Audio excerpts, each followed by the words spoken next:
8 বছরের ছোট্ট রামিসার মাথা কেন আলাদা করা হয়েছে? গা শিউরে ওঠার মতো ঘটনা।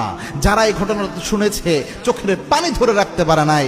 ছোট্ট একটা বাচ্চা, বাংলাদেশের মিরপুরের ঘটনা এটা, এই 2-1 দিনও হলো। ছোট্ট একটা বাচ্চা স্কুলে যাওয়ার কথা, তার মা বাচ্চাকে খুঁজতেছে যে আমার বাচ্চাটা গেল কোথায়। খুঁজতে খুঁজতে দেখে বাচ্চাকে কোথায় পাওয়া যায় না, পুরা বিল্ডিং খোঁজা শেষ, পাওয়া যাচ্ছে না। অবশেষে দেখলো পাশের ফ্ল্যাটের সামনে ছোট্ট বাচ্চার একটা জুতা দেখা যায়, একটা জুতা পরে আছে। মা চিন্তা করলো হয়তো এই বাসার মধ্যে ঢুকতে পারে আমার ছোট্ট মেয়েটা। মা দরজায় নক করছে, কিন্তু ওই দরজা খোলা হচ্ছে না।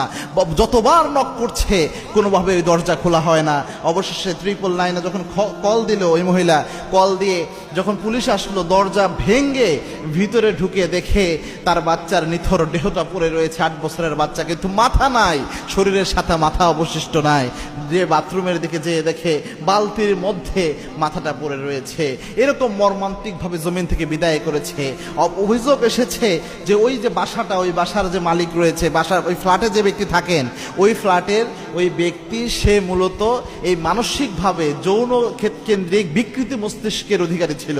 মানে এই যৌন কেন্দ্রিক বিকৃত মস্তিষ্ক থাকায় এই ছোট্ট বাচ্চাদের উপর অমানবিক নির্যাতন তার শরীরের উপর চালিয়েছে, শ্লীলতাহানি করেছে। অবশেষে প্রমাণকে লুকানোর জন্য এইভাবে তাকে জমিন থেকে বিদায় করে দেওয়া হয়েছে।